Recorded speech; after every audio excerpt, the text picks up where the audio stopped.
अंबेडकर साहब ने तो ये तो भावना बता दी ना कि वंचित समाज कौन है।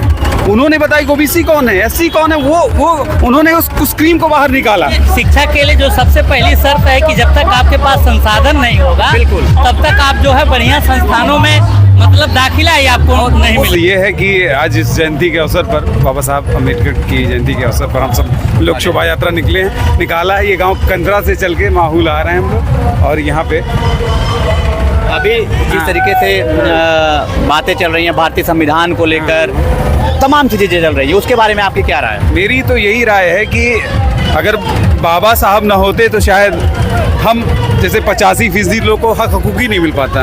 कुछ लोग जो है हाँ, बाबा साहब को क्रिटिसाइज भी कर रहे हैं। नहीं, वो देखिए क्रिटिसाइज तो 1928 में भी लोगों ने किया, 1942 में भी किया, और 1952 में भी क्रिटिसाइज किया। तो क्रिटिसाइज करने वाले, अम्बेडकर साहब ने सबके लिए अधिकार दिया, तो ऐसा क्यों है कि लोग क्रिटिसाइज कर रहे हैं कुछ लोग? नहीं, वो अंबेडकर साहब ने तो ये तो भावना बता दी ना कि वंचित समाज कौन है। उन्होंने बताया ओबीसी कौन है, एससी कौन है, वो उन्होंने उस क्रीम को बाहर निकाला। नहीं तो आज तक ये हमेशा भ्रम की स्थिति में थे कि आखिर हो क्या रहा है यहाँ पे। लोग ये भी नहीं जानते थे कि उनके पास क्या उनको मिला। और उन्हीं की वो बात रही कि जब साइमन कमीशन 1928 में आया तो उन्होंने 1928 में इस बात की तस्दीक कर दी कि आखिर कितने प्रतिशत लोग हैं, और सारे लोगों के लिए साइमन कमीशन में उन्होंने रिपोर्ट में लिखा, क्योंकि उन्होंने साइमन कमीशन में एक अपील दायर की कि लोगों को कि पिछड़ा कौन है, ओबीसी कौन रहेगा, कौन है, सबको जातियों को सम्मिलित किया जाए और सबको आरक्षण दिया जाए। नौकरियों में आरक्षण की व्यवस्था कराने की उन्होंने पूरी सिफारिश की थी। अम्बेडकर साहब ने कहा था कि शिक्षित होइए, संगठित रहिए। हाँ जी। थोड़ा सा कहीं ना कहीं लोग पढ़ कम रहे हैं।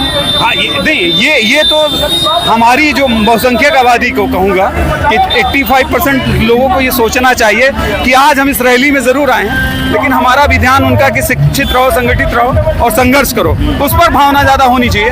दिखावा कम, शिक्षा पर ज़्यादा हमको फोकस करना पड़ेगा, तभी हमारी समाज की जो लड़ाई उस समय की लड़ाई है वो आगे और निकल के जाएगी। अभी ये झांकियाँ भी कितने गांव से आ रही हैं? अभी तो ये देखिए हमारा कंदरा की झांकी है, इसके बाद समझलीपुर के लोग हैं, और पीछे कुछ लोग और आ रहे हैं। वो किन किन गाँव के हैं, लेकिन झांकियाँ कई इलाकों से आ रही हैं यहाँ पर, और लगातार अभी कई गाँव के लोग यहाँ पे जुड़ रहे हैं, क्योंकि ये जगह जो है ये माहौल का जो अम्बेडकर वेलफेयर सोसाइटी है, अक्सर अब ये एक मरकज बन गया है, मंदिर साइड टाइप का यहाँ पर, कि लोग मंदिर के अंदर आके दर्शन करें। और ये जो जितनी भी लोकल गांव की यात्राएं हैं वह यहाँ क्या सीमित हो जाती है। इस क्षेत्र की सबसे बड़ी एक हब बन गया है।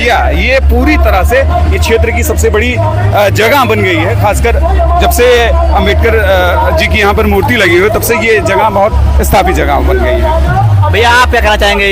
आपके समाज के लोगों को जागरूक करने के लिए पढ़ना पड़ेगा, ज़्यादा पढ़ना पड़ेगा, और कहीं ना कहीं पीछे हैं इसमें? एकदम देखिए, निश्चित रूप से पीछे हैं। असल में शिक्षा के लिए जो सबसे पहली शर्त है कि जब तक आपके पास संसाधन नहीं होगा, बिल्कुल, तब तक आप जो है बढ़िया संस्थानों में मतलब दाखिला ही आपको नहीं मिलेगा। संसाधनों का कहीं ना कहीं हनन हुआ है। हाँ, एकदम हनन हुआ है, और इतनी गैर बराबरी मतलब आर्थिक जो है गैर बराबरी और बढ़ी है। आर्थिक और जाति के रूप में भी बड़ी चीजें हुई हैं। हाँ, वो चीजें जातिगत आधार पर भी वर्तमान समय में वो चीजें और मजबूत होती जा रही हैं, जिसको तोड़ने के लिए उन्होंने प्रयास किया।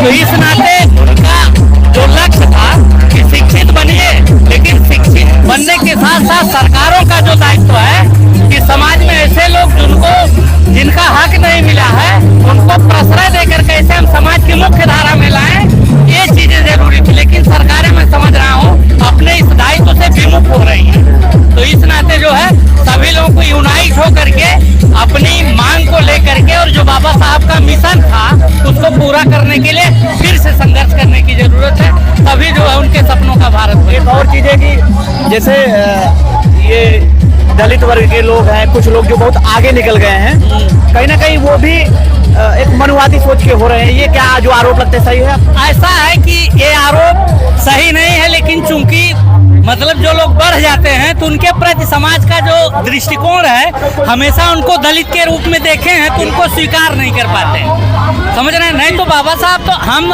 गैर बराबरी की बात, हम तो समानता की बात करते हैं। सभी लोग उस स्तर को छू लें जहां आप अगर दलितों को देख रहे हैं कि उतनी तरक्की किए हैं तो उस स्तर पर सबको पहुंचाने की जरूरत है। तो ऐसा कुछ नहीं है, बस एक समाज में मतलब गलत प्रचार किया जाता है कि वो लोग भी उसी तरह, जिनकी सोच मनुवादी है चाहे वो गरीब भी है तो भी वो उसी का झंडा बुलंद करता है। एक और चीज होता था, आरक्षण को आर्थिक आधार पर तय किया जाना चाहिए। देखिए असल में जब आरक्षण लागू हुआ तो उन लोगों को दिया गया था जो शैक्षणिक और सामाजिक रूप से पिछड़े हुए थे, आर्थिक आधार पर नहीं। भेदभाव आज भी उनको जातिगत आधार पर होता है, उसमें यही मैं बात कर रहा हूँ, होता तो जाति के आधार पर भेदभाव है। हाँ। फिर ये कहाँ से बात चली कि आर्थिक आधार पर? ये देखिए ये केवल लोगों को मतलब मुद्दे से भटका करके कि ताकि वो अपने मौलिक समस्याओं पर उनका ध्यान केंद्रित ना हो, हैं? इस नाते ऐसा किया जाता है। नहीं तो आज भी आप किसी भी पद पर पहुंच जाइए, राष्ट्रपति हो जाइए तो भी आज भी आपको मंदिर में जाने का हक नहीं है। और इसके बाद